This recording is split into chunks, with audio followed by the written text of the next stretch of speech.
කොහමද හැමෝටම අද මම ඇවිල්ලා තියෙන්නේ ඔයාලා ගොඩ දෙනෙක් අහලා තිබ්බ වාහනයක් ගැන වීඩියෝ එකක් කරන්නයි. මේ වීඩියෝ එකේ මම අලුත් රීබිල්ඩ් එකක් පටන් ගන්නයි යන්නේ. අලුත් රීබිල්ඩ් එකක් කිව්වට මේක අලුත්මත් නෙමෙයි. මම පාවිච්චි කරගෙන හිටිය කාර් එක. මම පාවිච්චි කරගෙන හිටිය 2013 Mustang එකේ රීබිල්ඩ් එක පටන් ගන්න වීඩියෝ එක. කාර් එක අරගෙන මම හරියටම අවුරුද්දක් වෙන්න වෙනවා. මේ කාර් එක මම හැප්පිච්ච වාහනයක් අරන් රීබිල්ඩ් කරලා මම පාවිච්චි තියාගෙන හිටිය කාර් එක. දැන් මේ කාර් එක මාත් එක්ක අවුරුද්දක් ඉඳලා මගේ අතින් පොඩි ඩැමේජස් වෙලා තියෙනවා. මම නවත්තලා තියෙද්දි මේක ඇවිල්ලා වදලා ගිහලා තියෙන කාලා මේ කාර් එක වටේ රවුමක් ඇවිදලා මොනවද ඩැමේජස් තියෙන්නේ මොනවද මේක හදන්න ඕනේ මොකද්ද මම මේක ඉදිරියට කරන්න යන්නේ කියලා බලමු. කාර් එකේ පිටිපස්සෙන් පටන් ගත්තොත් පිටිපස්සේ කිසිම ඩැමේජ් එකක් නැහැ. ටේල් ලයිට්ස්, ට්‍රංක් ලිඩ් එක, බම්පර් එක ඔක්කොම හොඳටම තියෙනවා. ඊට පස්සේ අපි මෙහෙම මේ පැත්තෙන් ඉස්සරහට එද්දී මෙතන රොක් චිප්ස් තියෙනවා. ඒ කියන්නේ ගල් ඇවිල්ලා වැදිලා ඩැමේජ් වෙලා තියෙනවා. ඊට පස්සේ මෙතනත් රොක් චිප්ස් තියෙනවා. රොක් චිප්ස් මත් නෙමෙයි මෙතන ඩැමේජ් එක පොඩි කතන්දරයක් තියෙනවා ඔයාලට කියන්න. මම ඔයාලට කියන්නම් කායක වටේ ඇවිත් බලලා. ඊට පස්සේ මේ දොරේ කිසිම ඩැමේජ් එකක් නැහැ. මේ ෆෙන්ඩර් එකේ කිසිම ඩැමේජ් එකක් නැහැ. ඊට පස්සේ ඉස්සරහට එද්දී බෝඩට් එකේ මෙතන පොඩි ඩැමේජ් එකක් තියෙනවා. බම්පර් එක ඩැමේජ් වෙලා තියෙනවා. ඒක පුපුරලා තියෙන්නේ.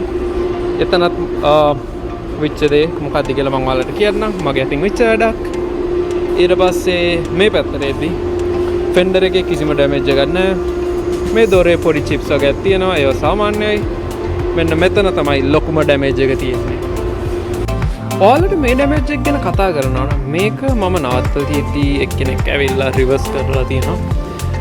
ඒ රිවර්ස් කරද්දී ඒ කට්ටිය ක්වාටර් පැනල් එක දොරේ කෙලවරක ඉඳන් ක්වාටර් පැනල් එක දිගටම ඇදගෙන ගිහිල්ලා මෙතනට වදලා තියෙනවා. ඔයාලට ඇතුලෙන් බැලුවොත් වීල් වෙල් ලයින් එක ඔක්කොම හැලිලා තියෙන්නේ. මේක ටිකක් අමාරුයි හදන්න. ඒ වුණාට ලොකු දෙයක් නෙමෙයි හදන්න පුළුවන් අපිට. මම ඔයාලට පෙන්නනවා නම් ට්‍රංක් එක ඇතුලේ තියෙන පැනල්ස් ටික ඔක්කොම ගලවා ගත්තා. මට එස්ටිමේට් එකක් හදන්න මම පාස් ටික විමින් කියලා තියෙනවා මෙතන. ඉස්සරහට ගිහිල්ලා ඉස්සරහා මොකද්ද උනේ කියලා කියනවා නම් මම මේ කාර් එක වින්ටර් එකේ පාවිච්චි කරපු කාර් එක. රියර් වීල් ඩ්‍රයිව් කාර් එකක් වින්ටර් එකේ කියන්නේ හොඳ අදහසක් නෙමෙයි. ස්නෝ වල පදිද්දි ලිස්සනවා. හොද්දටම ලිස්සුවා මේ කාර් එක. ඒ දවස්වල මට මෙච්චර හොඳ ටයර්ස් තිබෙත් නැහැ මේ කාර් එකේ. ඒ නිසා මේ කාර් එක නිකන් ලිස්සන බෝට්ටුවක් පදිනවා වගේ තමයි මම පාවිච්චි කරේ. එතකොට මම එක දවසක් මාව ලිස්සලා ගිහිල්ලා මාව ස්නෝ බැංක් එකක හැප්පුණා.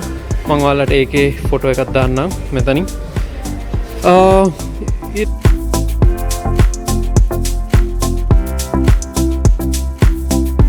ඊට පස්සේ ඒ ඇක්සිඩන්ට් එකෙන් තමයි බෆර් එක බොනට් එක සම්පූර්ණයෙන්ම ඩිස්ට්‍රොයි වුණේ. ඊට පස්සේ ඒ ඇක්සිඩන්ට් එක නිසාම තමයි මේ කාර් එකේ මගේ අතින් මේ ටික ඩැමේජ් වුණේ. මොකද මං හිර වුණා.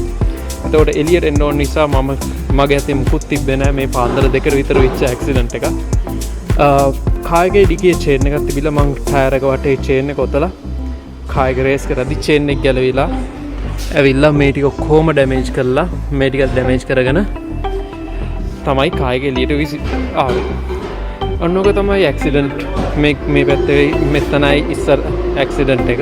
අනිත් එක තමයි මේ කාර් එකේ මම හදාගෙන යද්දි මම කලින් සැරේ හදද්දි මග අරපු පොඩි දේවල් ටිකක් තියෙනවා. මොකද මම මේක හදිස්සියේ කරපු රීබිල්ඩ් එකක්. මොකද ඒ දවස් ටිකේ මගේ යතේ වාහනයක් තිබ්බේ නැහැ මගේ පාවිච්චියට.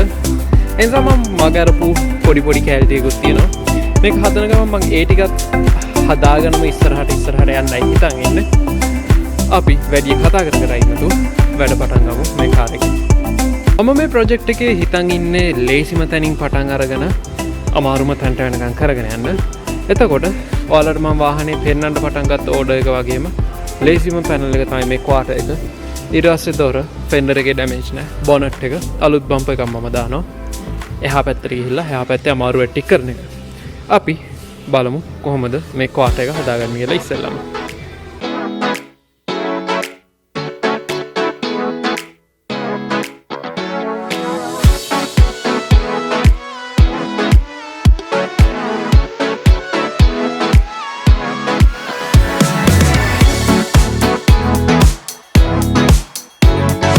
මං මේ පැනල් එකේ ඩෙන්ස් තියෙනවා ටික දැන් මං සෑම් කරගෙනයි තියෙන්නේ. ඔයාලට පේනවා ඇති මෙතන හයි ස්පොට්ස් තිබ්බ එකක් තමයි මේ හරිය.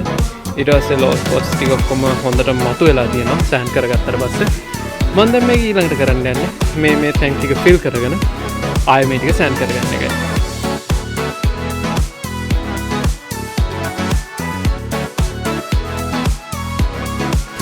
මේක ගහලා තියෙන ෆිලර් කෝට් එක වේලනකම් මම මේකේ දොරේ වැඩ පටන් ගන්නයි යන්නේ. ඔක්කොම ඉස්සෙල්ලා මම කණ්ණාඩියයි ඩෝ පැනල් ඒ ටික ඔක්කොම ගලව ගන්න එක. අපි බලමු කොහොමද ඒක කරන්නේ කියලා.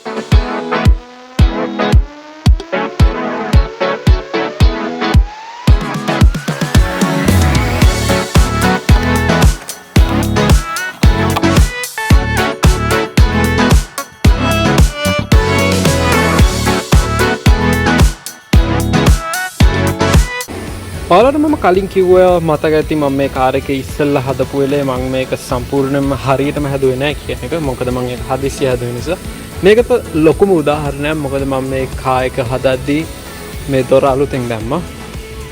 ඒක මම එළිය පැත්ත කළු පාට පේන්ට් කරා. ඒ වුණාට ඇතුල් පැත්ත මම කළු පාට පේන්ට් කරේ නැහැ. ඒ නිසා මම මේ දොර සම්පූර්ණයෙන්ම ගැලවුවා. මේකේ වයරින් හානස ගැරෙන්න මේ දොරේ මුකුත්ම නැතුව යන්න 100% සම්පූර්ණයෙන්ම මම මේ දොර ගැලවුවා. මම ඊළඟට කරගන්න යන්නේ මේකේ නවත්තපු තැන ඉඳන් ආයෙ ෆිලර් සෑන් කරගන්න එක. අපි ෆිලර් ටික සෑන් කරගෙන දොර හදාගෙන ඉස්සරහට යමු.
I can't get I would block the whole fucking thing before you do it. go like PAing it. Put 80 on a long block. Okay. Fucking block the whole fucking panel and then it'll chop all these spots down and it'll make it really nice and flat. I can't get this flat, that's what I'm trying to play with around. Yeah. You'll get it. I'd long block everything you're gonna fucking redo first though, then you know where everything's fucked up. Okay, with 80? Yeah, or 180. Do you think you're just gonna have to glaze it?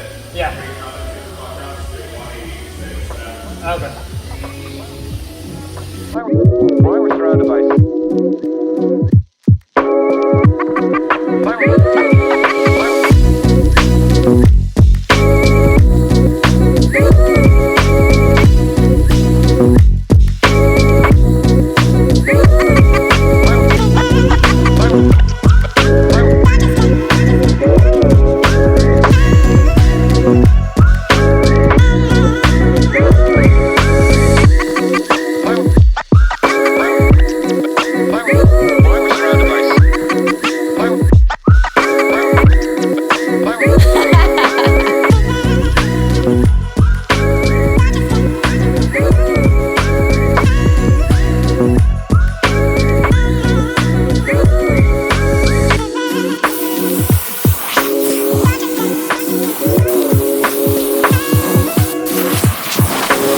මම කැමරාවෙන් පිට දැන් මේක සම්පූර්ණයෙන්ම block කරගෙන දොරත් block කරගත්තා. දොරේ පොඩි ඩින්ග්ස් දෙකක් තිබ්බා. ඒ දෙක මම ටක් ගාලා හදාගත්තා. රෙකෝඩ් කරේ නෑ. ඔයාලට කම්මැලි වෙයි කියලා හිතුවා. මම මේ ටික ෆිල් කරලා බ්ලොක් කරන එක. ඒ නිසා මම ඒක වැඩි රෙකෝඩ් කරේ නෑ.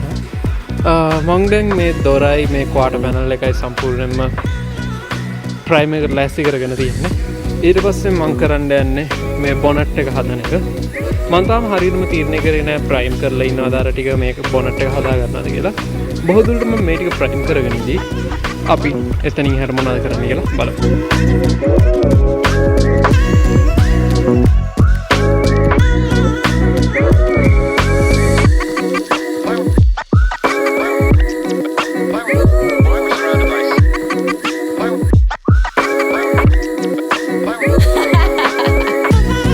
මම දැන් මේක බොනට් එක සම්පූර්ණයෙන්ම සෑන්ඩ් කරගත්තා. මම ඒක 180 වැඩි කර 16කුණුයි 300 වැඩි කර 16කුණුයි DA pad DA එකකින් අල්ලත්තා. තාම මම මේක ඇල්ල හදන ගමන් ඉන්නේ. මම මේකට දැන් දෙපාරක් විතර ග්ලේස් කෝට් දාගත්තා. මම ඊළඟට කරන්න යන්නේ මේකේ ෆෙන්ඩර් එක පේන්ට් ප්‍රෙප් කරගන්න. මේක වේලනකම් ෆෙන්ඩර් එක ප්‍රෙප් කරගෙන දොරත් පේන්ට් ප්‍රෙප් කරගන්න එක තමයි අයිඩියල්ම වැඩේ. අපි ඒක කරන්න කොහොමද කියලා බලමු.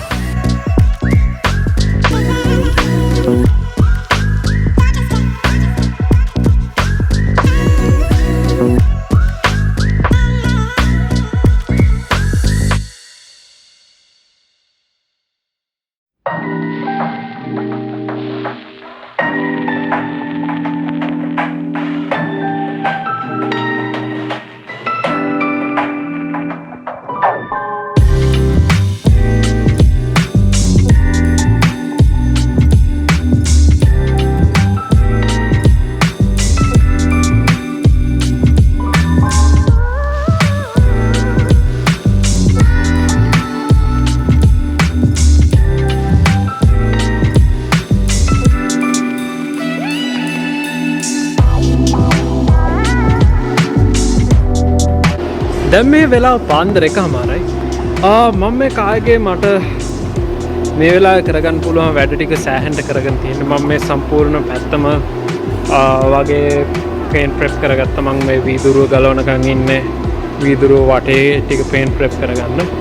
ඊට පස්සේ දොර සම්පූර්ණයෙන්ම පේන්ට් ප්‍රෙප් කරා, ක්වාටර් එක පේන්ට් ප්‍රෙප් කරා, ෆෙන්ඩර් එක පේන්ට් ප්‍රෙප් කරා, බොනට් එක පේන්ට් ප්‍රෙප් කරා. මම අලුතෙන් මේකට බෆර් එකක් දානවා. ඒ නිසා මම බෆර් එකට මුකුත් කරන්නේ නැහැ. ඊට පස්සේ මට කරන්න තියෙන්නේ මේ පැත්ත. ඊට කලින් මං හෙට ඇවිල්ලා මේකේ ප්‍රයිමර් කරගන්නවා මේ හදපු ඒරියාස් ටික. ඒ කියන්නේ මේ දොරයි, මේ ක්වාටර් පැනල් එකයි, බොනට් එකයි මං හෙට ඇවිල්ලා ප්‍රයිමර් කරගන්නවා. අතර මං වැඩ නවත්තනවා. අපි හෙට හම්බෙමු. අතර මම මේ වීඩියෝ එක මෙතනින් නවත්තනවා. මොකද අද Mustang එකේ සෑහෙන වැඩ කොටසක් කරගත්තා. ඊළඟ වීඩියෝ එකෙන් අපි අනිවාර්යෙන් හම්බෙමු. Mustang වීඩියෝ එකක් මම ඊළඟට තියෙන්නේ. ඔය channel එක like කරන්න, share කරන්න, subscribe කරන්න, bell icon එක click කරන්න. අනිවාර්යයෙන්ම interesting reviews ගොඩක් එනවා ඉස්සරහට. අපි දැන්ටමත් ඒ ටික record කරලා ඉන්නේ. අනිවාර්යෙන් බලන්න ලෑස්ති වෙලා ඉන්න. තව මමගේ දැන් මේ හතර Mustang එකකට පස්සේ ඒ නිසා අනිවාර්යයෙන්ම builds ගොඩක් එනවා ඉස්සරහට. අනිවාර්යයෙන්ම channel එක like කරන්න, share කරන්න, subscribe කරන්න. ඔයාලා bell icon එක click කරලා ලෑස්ති වෙලා ඉන්න. ඔයාලගේ යාළුවන්ට කියන්න channel එක ගැන. අනිවාර්යයෙන්ම reveal with අනුද subscribe කරන්න. ඔයාලට ගොඩක් බලන්න පුළුවන් content හැම සිකුරාදම එනවා. ඒ නිසා අපි ඊළඟ වීඩියෝ එකෙන් හම්බ වෙමු. දැනට මම නවතිනවා.